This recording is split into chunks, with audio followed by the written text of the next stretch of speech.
이게 이 마지막 Near My God to Thee 그 연주 바로 그 연주 단편이라고 말씀을 드렸습니다. 마음이 기쁩니다. 하나님께서 영광 받으시기를 바랍니다. 네. 오늘 말씀인 시편 126편은 포로 생활에서 돌아온 기쁨을 노래하고 있습니다. 전쟁이 일어나면 포로로 잡아가고 갖은 인간 이하의 대접을 받으면서 살아왔었던 사람들이 해방을 맞이하고 고향으로 돌아오는 그 귀환의 감격이 얼마나 큰지 마치 꿈꾸는 것 같았다고 합니다. 입에는 웃음, 혀에는 찬양으로 여호와의 위대하심을 높였다고 말하고 있습니다. 잘 알고 있는 바와 같이 이스라엘 남북으로 분열되었다가 북왕국은 아수르에게 일찍 망했고 외롭게 버티던 남왕국 결국 바벨론에 멸망하고 맙니다. 그러나 그 멸망하기 전부터 나라가 약해져서 바벨론이 여러 차례 와서 포로로 잡아갔어요. 완전 망하기 20년 전부터 포로로 잡혀갔는데 그 완전 망한 해가 BC 586년 기원전 586입니다. 그로부터 20년 전부터 자꾸 전쟁을 일으켜서 침략해 와서 1차 포로 종살이 시키려고 노예로 진 나라의 국민들을 잡아간단 말입니다. 그 1차 포로에 우리가 잘 아는 다니엘이 있습니다. 일찍의 포로로 잡혀간 거죠. 또 8년 후에 다시 침략을 해서 당시 왕이었던 여호야긴 그리고 수많은 왕족들 그리고 기술자 이런 사람들을 또 2차 포로로 붙들어갔습니다.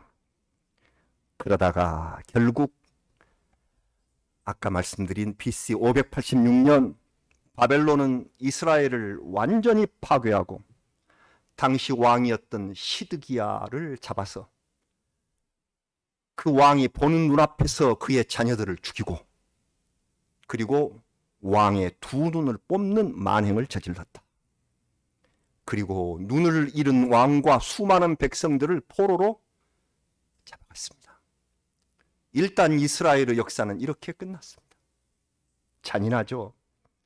세월이 흐르고 눈물의 기도가 이어집니다. 처음 포로 때부터 70년이 지난 BC 537년에 바벨론이 망합니다. 이렇게 이스라엘을 괴롭혔던 바벨론도 망하고 바벨론을 점령한 나라가 바사, 곧 페르시아입니다. 페르시아의 왕 고레스가 포로 해방을 선언하죠. 그래서 3차에 걸친 귀환이 있습니다. 1차 귀환을 인도한 이가 잘 아시는 스룹바벨이 5만 명을 이끌고 포로 생활에서 돌아와서 성전을 재건합니다. 다음 2차 귀환을 인도한 이가 에스라가 백성을 데리고 2차 귀환을 했는데 오늘 우리가 읽으신 이 시편 126편을 에스라의 저작이라고 보는 학설이 있습니다. 성경에는 에스라 거라고 써지지를 않았는데 학자들 가운데 그렇게 보는 분들이 있습니다. 에스라는 학자였고 포로 생활 동안 율법 하나님의 말씀을 잘 정리하고 지도한 일꾼이었습니다. 이 시를 쓸 만한 충분한 능력과 믿음이 있는 분입니다. 에스라에 이어서 3차 귀환은 리더가 바로 느헤미야입니다. 그래서 스룹바벨, 에스라, 느헤미야 등을 따라서 귀국했는데 느헤미야는 무너진 예루살렘의 성벽을 다시 건축하게 되는 것이지요. 이 백성들 70년이라는 긴 포로 생활을 어떻게 보내셨을까요? 하나님의 말씀, 예언자의 말을 마음에 새겼더라. 그 많은 말 가운데 예레미야의 예언이 있었습니다. 예레미야 27장 22절 말씀을 우리 한번 같이 봉독을 해봅니다. 그것들이 바벨론으로 옮겨지고 내가 이것을 돌보는 날까지 거기에 있을 것이니라. 그 후에 내가 그것을 올려와 이곳에 그것들을 되돌려 두리라. 여호와의 말씀이니라. 아멘. 바벨론에 뺏겼던 것들을 다 되돌려오는 그날까지 내가 돌보겠다. 하나님께서 돌보시겠다는 약속의 말씀입니다. 그래서 하나님께서 다시 돌려보내시고 그때까지 돌보실 것이다 하는 것을 마음에 새기면서 이 이스라엘 사람들은 세 가지 것을 철저히 지키면서 그때를 기다렸습니다. 이 세 가지 것이 뭐냐면, 하나는 언어예요. 자기의 말들, 글들을 잃지 않았다는 거야. 만약 모국어를 잃어버리면 민족 정신이 무너져서 다시 회복하기 어렵다. 언어를 지켰다. 두 번째는 여러분 잘 아시는 교육입니다. 자녀들에게, 포로 생활에서 태어난 자녀들에게 철저히 하나님의 말씀과 역사를 가르쳐서 전력을 다한 그 교육, 지금도 이스라엘의 교육을 온 세계는 높이 인정하고 있습니다. 마지막 세 번째, 이 모든 것의 기초는 하나님을 섬기는 신앙이 있었기 때문에 가능한 것이다. 하나님을 섬기는 신앙. 언어를 잃지 않고 교육을 소홀히 하지 아니하고 그 모든 바탕에 신앙을 깔았다. 믿음으로 이 백성들은 포로 생활 속에서도 민족의 정체성을 지켰고, 성전에 갈 수 없으니, 예루살렘에 갈 수 없으니 그곳에 회당을 지어서 거기 모여서 하나님께 경배를 드렸던 것입니다. 성도 여러분, 어제는 우리 민족의 자랑스러운 언어인 한글 반포 575주년 기념 한글날이었습니다. 한글이 575년이 되었네요. 꼭 이스라엘의 판박이처럼 약소국으로 남북이 갈린 우리나라, 하나님께서 이 나라 이곳에도 언어와 교육, 그리고 하나님을 아는 신앙을 허락하셨습니다. 저도 국문학을 전공하면서 참 놀랍습니다. 왜냐하면 중국의 영향을 수천 년 동안 받고 있었던 우리나라, 그런데 우리나라의 글자를 중국 한자를 이용하고 그걸 일부를 가져와서 만들지를 않았어요. 잘 아신 대로 처음에 우리도 이두 문자를 만들었습니다. 한자 쪼가리를 가져다가 이두로 해보니까 불편하고 불완전해요. 이건 언어가 아니다. 지혜로운 우리 민족이기 때문에 시기적으로는 좀 늦었으나 완전한 문자를 만듭니다. 한글은 세계에서 가장 많은 발음을 표기할 수 있는 글자입니다. 영어가 표기할 수 없는 발음들을 표기해내는 글자가 한글입니다. 그리고 그 체계가 간결합니다. 정보와 사회에 적합합니다. 한자는 쓰고 변환시켜야 돼요. 우리말은 그렇지를 않습니다.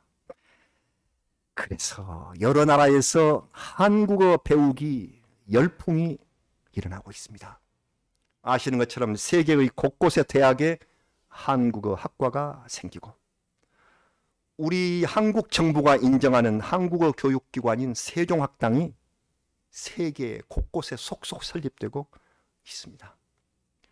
작년에는 우리나라에서 가장 먼 아프리카의 저 남쪽 끝에 있는 아주 작은 나라 에스와티니, 옛날에 스와질랜드라고 했는데요, 그 스와질랜드 에스와티니에 한글을 배우는 세종학당이 설립됐습니다.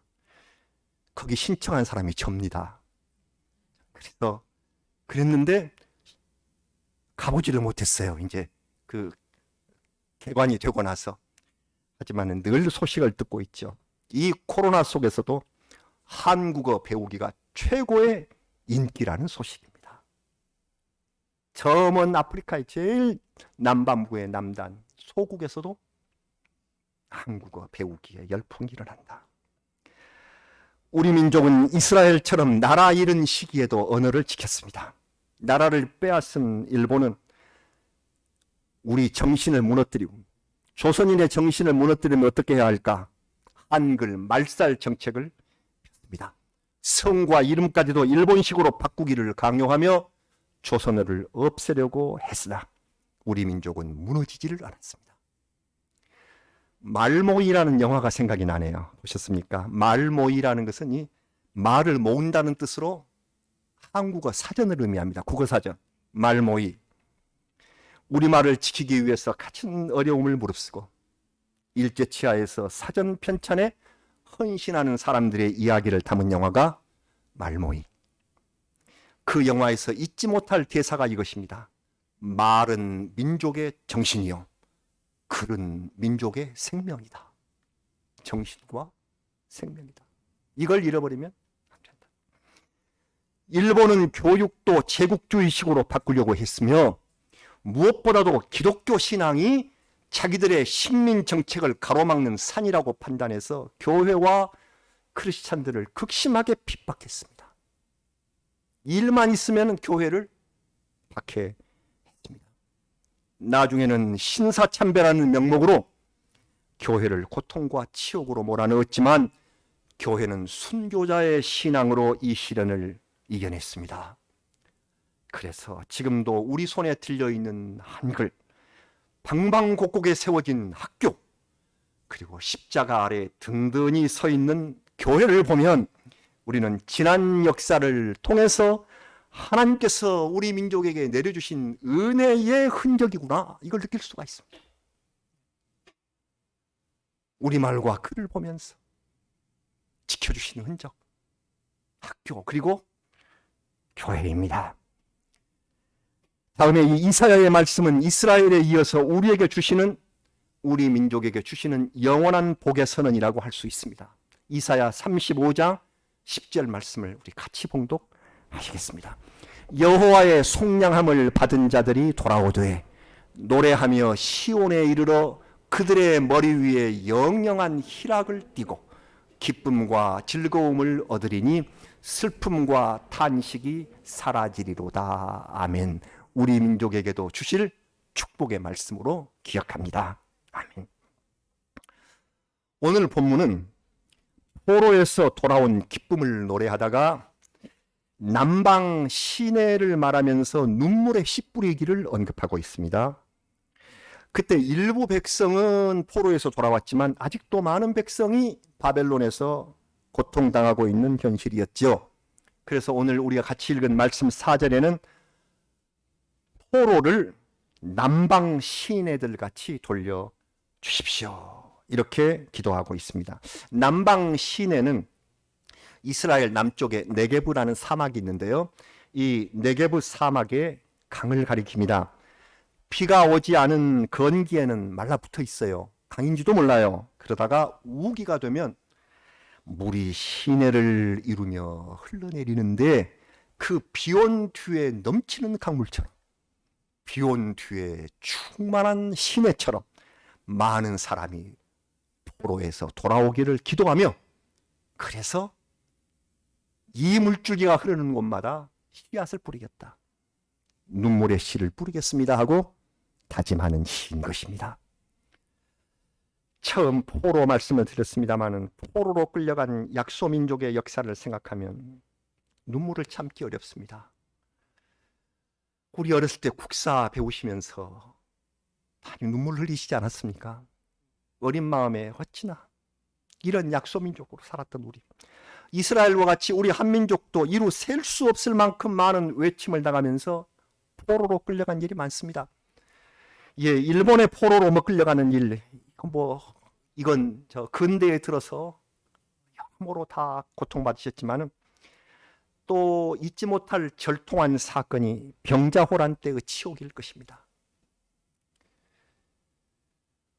저는 집에서 바라보면 남한산성이 보이는데 그 산성을 볼 때마다 역사의 가슴 아픔이 마음을 돕니다. 인조 임금이 남한산성에서 걸어 나와서 청나라 왕에게 항복하며 3배 구고두 왕에게, 청나라 왕에게 3번 절하고 9번 머리를 땅에 찍고 살려주십시오 수치를 당하고, 왕자인 2 아들을 비롯해서 60만 명의 백성이 포로로 끌려갔다. 60만 명. 우리 용인시의 인구의 반이 넘는 이 사람들이 포로로 끌려간 남자들은 종이 되었고 여자들은 비참하게 또 팔려갔습니다. 가족들과 모두 생이별이. 시간이 흐른 뒤에 남은 이들은 뭘 했겠습니까? 이제 찾아야죠. 이제 찾는데 어디로 팔려갔는지 알 길이 없어요. 일반 백성은 찾지도 못해요. 어디로 팔려가서 알아도 돈이 없으면 찾지를 못해요. 그래서 속전이라고 그럽니다. 죄인들을 돈 주고 구해내는 거. 그래서 좀 돈이 있는 사대부 가정들은 끌려간 아내나 딸들을 찾고자 속전을 마련해 가지고 겨우겨우 일부 데려올 수 있었다는 것이죠. 그러나 여인들은 이미 몸을 버렸다고 해서 양반집의 가정에 복귀하는 것을 막았다지요.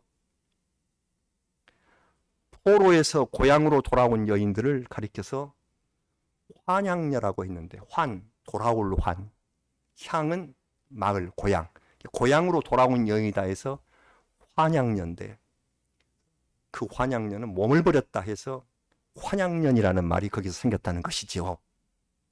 몸버린 여인들, 그래서 안 받아요. 이제 데려왔는데 이제 우리 양반 가문에서 몸버린 여자를 받을 수가 없다. 나라에서는 회절강을 정했습니다. 시내 강에서 여기서 몸을 씻으면 두말 마라. 이 정절이 회복됐다고 그렇게 하라. 그래서 회절강을 정해서 거기서 몸을 씻고 돌아오게 했는데, 서울 지역의 회절강은 모래내 부근의 홍제천입니다. 역사에 다 이름 있는 곳이에요. 거기서 겨울에도 눈물로 몸을 씻는 여인들이 그치지 않았다고 하니 포로되었던 민족의 슬픔이 오죽했겠는가. 고대 이스라엘 시대는 우리의 고통보다도 더 비참했을 것입니다. 더 옛날이니까 전쟁의 폭력이 지배하던 그때 무슨 인권이 있었겠어요? 상상도 못. 세상에 왕까지도 포로로 잡아서 2 눈을 멀게 했다고 하지 않습니까? 이렇게 처절했던 일반 백성은 짐승 이하의 취급을 받았을 것입니다.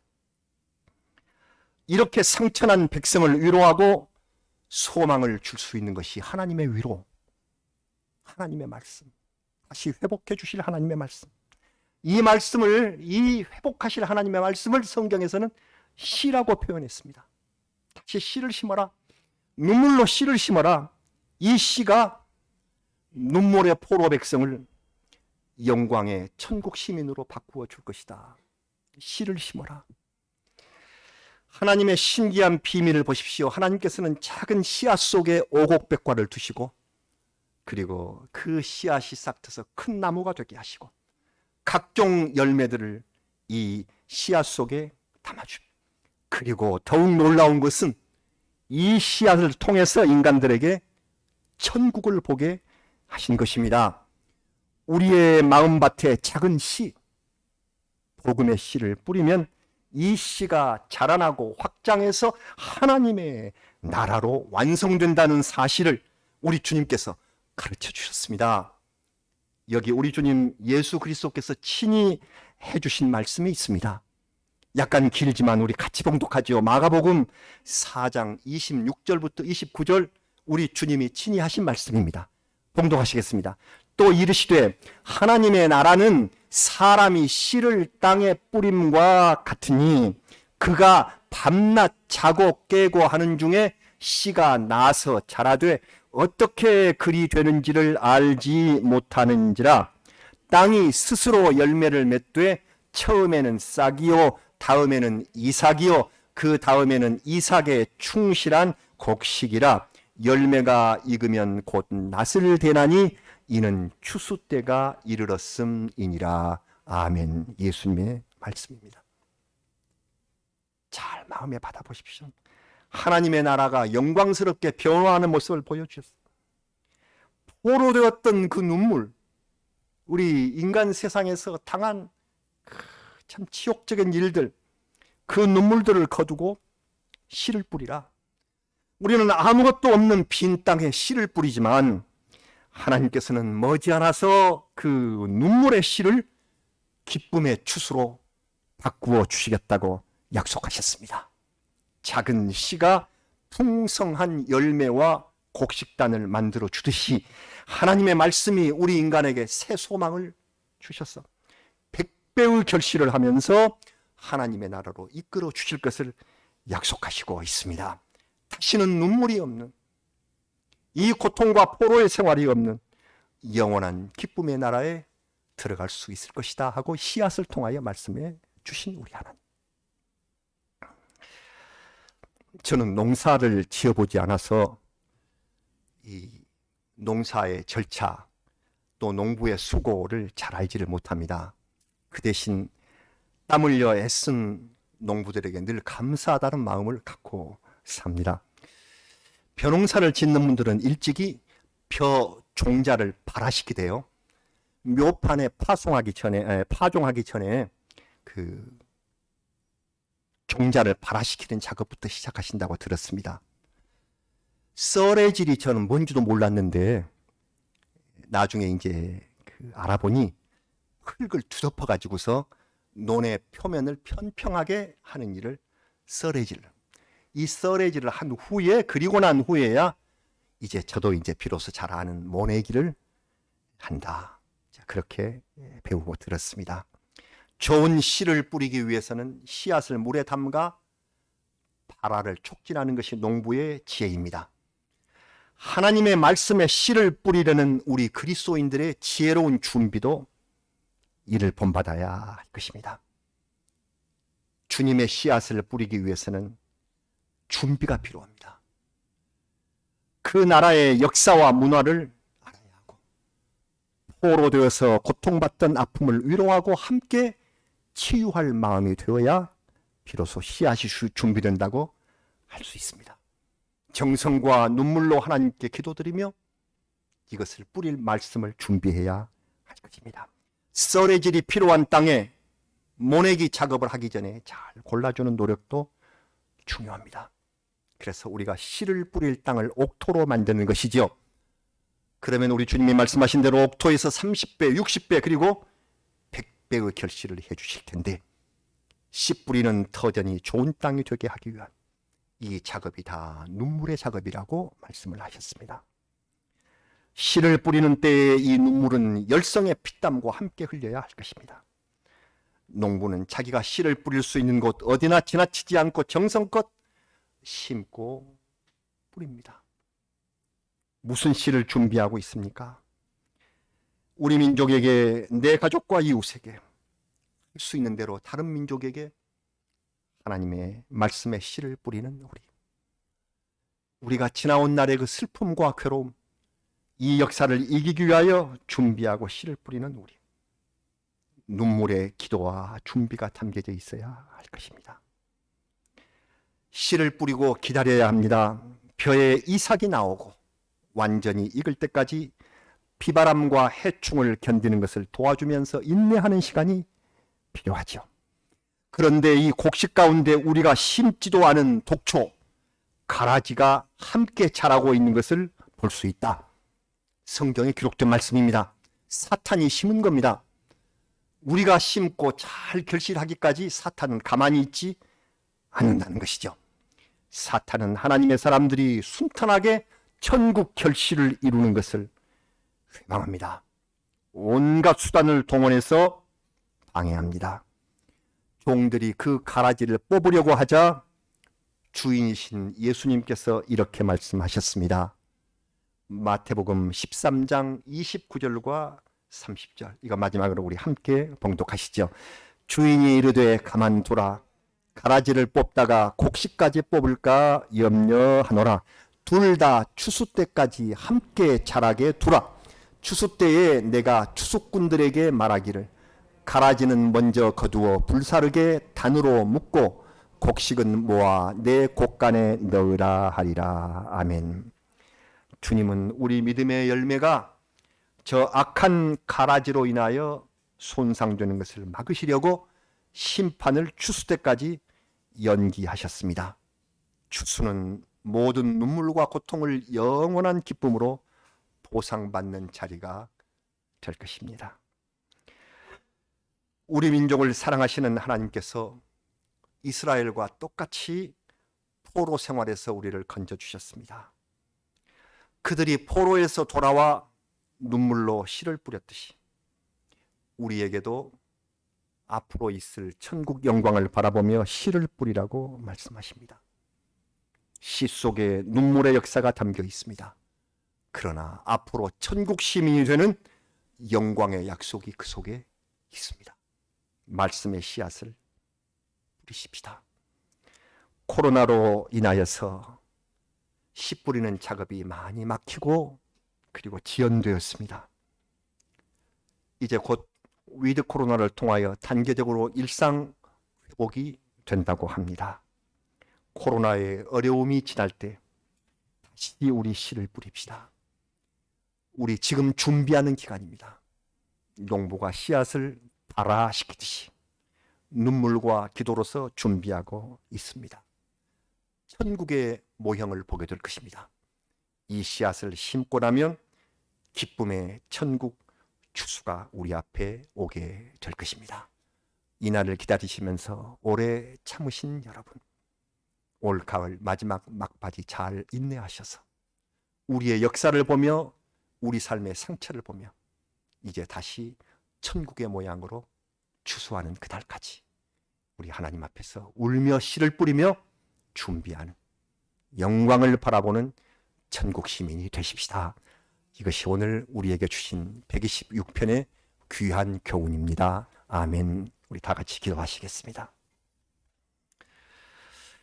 아버지 하나님, 이스라엘 백성들처럼 우리 민족도 참으로 험난하고 어려운 시기를 살았습니다.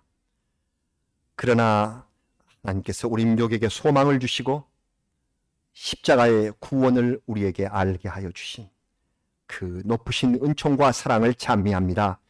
주님, 이제 눈물로 씨를 뿌린 시기가 되었고 머지않아서 기쁨의 추수로 거두어서 하나님 나라의 영광에 참여하게 될 것입니다.